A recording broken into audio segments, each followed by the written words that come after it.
ساتھ ہو گئے وہ ہمیں اپنے غلامی کا کلمہ پڑھوائیں گے، تب ہم مسلمان کہلانے کے حقدار بن سکتے ہیں۔ جبریل امین نے جب یہ جملہ سنا تو فوراً ہی ہاتھ باندھ کر کھڑے ہو گئے اور عرض کرنے لگے کہ میں جبریل ہوں اور یہ میرے ساتھ محمد رسول اللہ ہے، یہ جن کی غلامی کا تمہیں کلمہ پڑھنا ہے۔ میرے مصطفیٰ جب رحمت صلی اللہ علیہ وسلم نے سب کو اپنی غلامی کا کلمہ پڑھوایا، صندوق رکھ دیا گیا، قفل لگا دیے گئے، قطار جاری ہو گئی،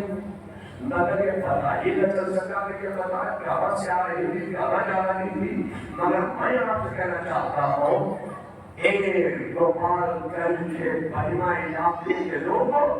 صرف آپ ہی جشن آمد رسول منانے والے نہیں ہیں، صرف آپ ہی جشن ولادت رسول منعقد نہیں کر رہے ہیں، صرف آپ ہی میلاد مصطفیٰ کا انعقاد نہیں کرتے ہیں، صرف آپ ہی مصطفیٰ کا کلمہ پڑھنے والے نہیں ہیں۔ لوگوں، میں آپ سے چاہتا ہوں کہ زمین میں میرے مصطفیٰ کا ذکر ہو رہا ہے، آسمانوں میں میرے مصطفیٰ کا ذکر ہو رہا ہے، ہواؤں میں ہو رہا ہے، ہواؤں میں ہو رہا ہے، فضاؤں میں ہو رہا ہے، چاروں میں ہو رہا ہے، دریاؤں میں ہو رہا ہے، اور وہاں بھی میرے مصطفیٰ ہی کا کلمہ پڑھا جا رہا ہے، اور میرے مصطفیٰ ہی کا میلاد منعقد کیا جا رہا ہے۔ کہ جو دنیائیں اللہ تعالیٰ نے ہماری نظروں سے محفوظ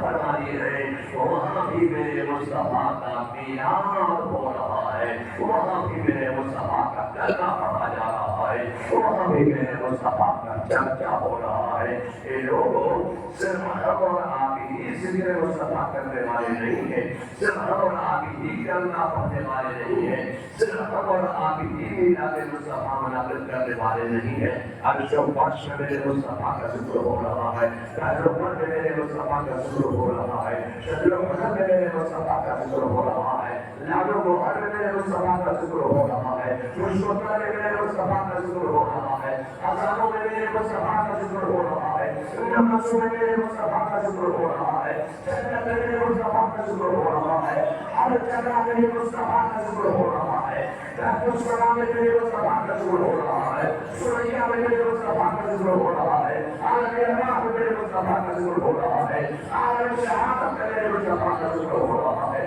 عالم مذہب میں میرے مصطفیٰ کا ذکر ہو رہا ہے، ہر جگہ میرے مصطفیٰ کا کلمہ پڑھا جا رہا ہے، اور ہر جگہ میرے مصطفیٰ کا ذکر ہو رہا ہے۔ اے لوگوں، وہ آسمانوں کی ترقیوں میں تمہارا ذکر کر رہے ہیں، تم زمین کی تصویروں میں ان کا ذکر کرو، اٹھتے بیٹھتے انہیں یاد کرو، چلتے پھرتے انہیں یاد کرو، سوتے جاگتے انہیں یاد کرو، اٹھتے بیٹھتے انہیں یاد کرو، کھاتے پیتے ان کو یاد کرو، وہ تمہیں یاد کر رہے ہیں، تم انہیں یاد کرو۔ اے لوگوں، آج چونکہ تقریر میں نے نہیں کی، آپ سمجھتے ہوں گے بہت لمبی تقریر ہے، آج تو تقریر کی ترغیب بھی نہیں بن سکتا، تقریر نہیں، تقریر ادھار ہے، تقریر انشاءاللہ اسی موضوع پر میں پھر کبھی کروں گا، اس لیے کہ آج کچھ بولنا زیادہ ہے، شہرا زیادہ ہے، اور کچھ تو آپ ہی اکیلوں میں میں نے کہا چلیے چلتے ہیں، دیکھیں گے کہ آپ میں اکیلے اور کوئی نہیں ہے، میں کہتے ہیں جب دیکھتے ہیں اسٹیج پہ کیسے کیسے لوگوں کو جوش آئے گا، جذبات ابھریں گے اور تقریر کریں۔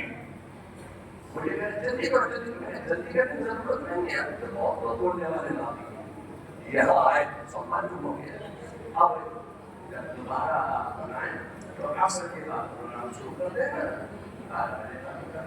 تب یہ بہت اپنے سنے گی۔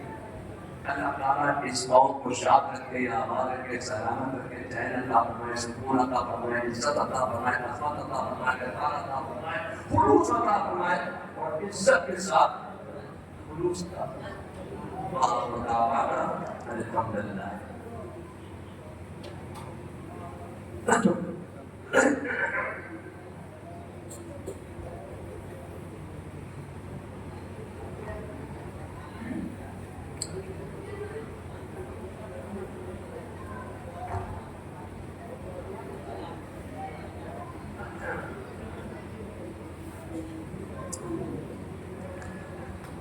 یہاں چونکہ میں آیا ہوں تو میری آنے کی کچھ یادگار چھوٹ جائے رہ جائے، تو اس لیے اپنا ارشاد اللہ صاحب نے بھی مجھے فرمایا، ابھی شاعر اسلام مولانا سیاہ اختر صاحب تقریر کیا، سفارشیں آنے لگی۔ اب یہ سفارشیں کیوں کر رہے ہیں جانتے ہیں کہ منشقل کو اعلیٰ حضرت فاضل بریلوی کی وہ برکتیں جو قطب مدینہ حضرت مولانا ضیاء الملت الدین حضرت مولانا ضیاء الدین مدنی قطب مدینہ کی بارگاہ سے حاصل ہیں، اور اعلیٰ حضرت فاضل بریلوی کی وہ برکتیں جو حضور سیدنا سرکار مفتی اعظم عالم اسلام کی مقدس بارگاہ سے منتقل کو حاصل ہے، اور اعلیٰ حضرت فاضل بریلوی کی وہ برکتیں ہیں جو حضرت سیدنا برہان حق حضور برہان ملت کی مقدس بارگاہ سے حاصل ہوئی، اور